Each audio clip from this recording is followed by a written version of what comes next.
माझं बालपण मुंबईतच गेलं, शिक्षण मुंबईतच झालं आणि नोकरी सुद्धा मुंबईतच. या दरम्यान गावचे निरोप यायचे. होळी आली मुंबईतून हार घेऊन या, गणपती आले मुंबईतून सजावटीचं सामान घेऊन या, दिवाळी आली मुंबईतून फटाके कपडे घेऊन या. मुलीचं लग्न ठरलं, लग्न बस्त्याला मुंबईला चला.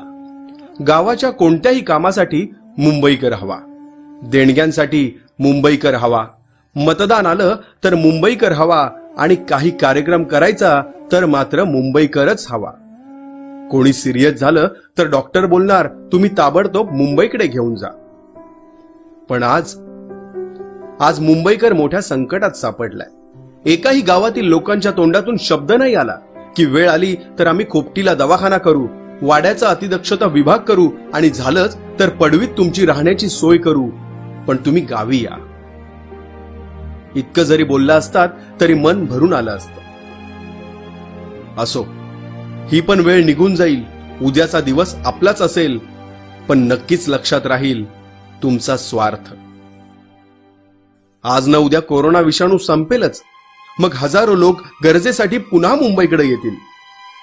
हेच शहर त्यांचं सुद्धा हक्काचं शहर होईल, स्वप्नांचं शहर होईल. हीच मुंबई त्यांची आपली मुंबई होईल. आज माझी मुंबई फार मोठ्या संकटात आहे. माझ्या मुंबईला उपचारांची गरज आहे. माझ्या मुंबईला संसर्ग झालाय, ती खालावलीये.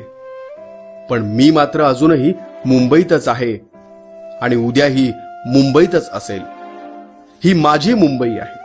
मी लढेन, संघर्ष करेन, पण माझ्या मुंबईला मरू देणार नाही.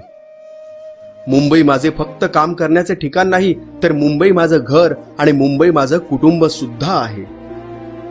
मुंबई ही मुंबईकरांच्या श्वासात भिनलेली आहे आणि मी इथेच राहणार, कारण मी मुंबईकर आहे.